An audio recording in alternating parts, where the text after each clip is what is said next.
மீனா சந்தோஷமாக அந்த வீட்டில் முத்துவும் மீனா சேர்ந்து இருக்கிறதுக்கு காரணமாக இருக்க போகிறது நம்ம மனோஜ் தான். விஜயா வீட்டில் பூஜை செய்கிறதுக்கு ஒருத்தவங்களை கூப்பிட்டு வருவாங்க. அவங்க என்னடானா மீனா இந்த வீட்டை விட்டு வெளியில் போகணும், அப்படி இல்லைன்னா அண்ணாமலை உயிருக்கு ஆபத்துன்னு சொல்கிறாங்க. அவங்க சொல்லிட்டு போன பிறகு மீனா ரொம்பவுமே வருத்தப்படுறாங்க. அதே மாதிரி விஜயா வீட்டை விட்டு வெளியில் போகணும்னு சொல்லி கத்துறாங்க.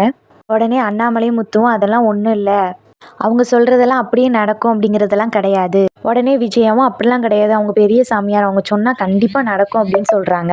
இதை கேட்ட மனோஜ் பதறி போய் அப்படிலாம் சொல்லாதீங்கம்மா, அவங்க சொன்னதெல்லாம் நடக்காது அப்படின்னு சொல்கிறாரு. இல்லை மனோஜ், அவங்க பெரிய ஆளு, கண்டிப்பாக அவங்க சொன்னால் நடக்கும்னு சொல்லி அடித்து பேசுகிறாங்க விஜயா. அவங்க சொல்கிறதெல்லாம் ஒன்றும் நடக்காதுமான்னு சொல்கிறாரு மனோஜ். அப்போ தான் மனோஜ் சொல்கிறாரு, இவங்க அன்னைக்கு என்னுடைய ஷோரூமுக்கு வந்து கைரேகை ஜோசியம் பார்க்குறதுக்கு வந்தாங்கம்மா.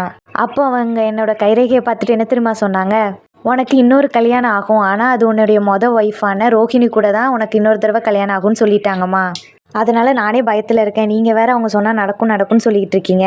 இதை கேட்டோன்னே விஜயா அப்படியே ஷாக் ஆயிடுறாங்க. விஜயாவுக்கு என்ன பேசுறதுனே தெரியல. உடனே விஜயாவும் அப்படிலாம் கிடையாது மனோஜ், ரோஹிணி கூட உனக்கு கண்டிப்பாக டிவோர்ஸ் ஆயிடும்னு சொல்கிறாங்க விஜயா. அப்போ தான் விஜயா சொல்கிறாங்க, ரோஹிணி ஏதாவது காசு கொடுத்து தான் இப்படி ஏதாவது மாற்றி சொல்ல வச்சிருப்பா அப்படின்னு சொல்கிறாங்க. இதை கேட்ட முத்துவும், மனோஜுக்கு ஒரு நியாயம், மீனாக்கு ஒரு நியாயமா?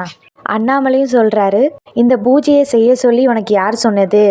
அந்த சிந்தாமணி தானே இந்த பூஜையை இவங்களை வச்சு செய்ய சொன்னது. அவங்க தான் இவங்களுக்கு ரூபா கொடுத்து இந்த மாதிரி சொல்ல வச்சுருப்பாங்க. இதெல்லாம் பற்றி ரொம்ப யோசிக்காத விஜயா அப்படின்னு சொல்லிட்டு அண்ணாமலை கிளம்பிடுறாரு. அதுக்கப்புறம் தான் மீனாவுக்கு கொஞ்சம் ஆறுதலாக இருக்குது.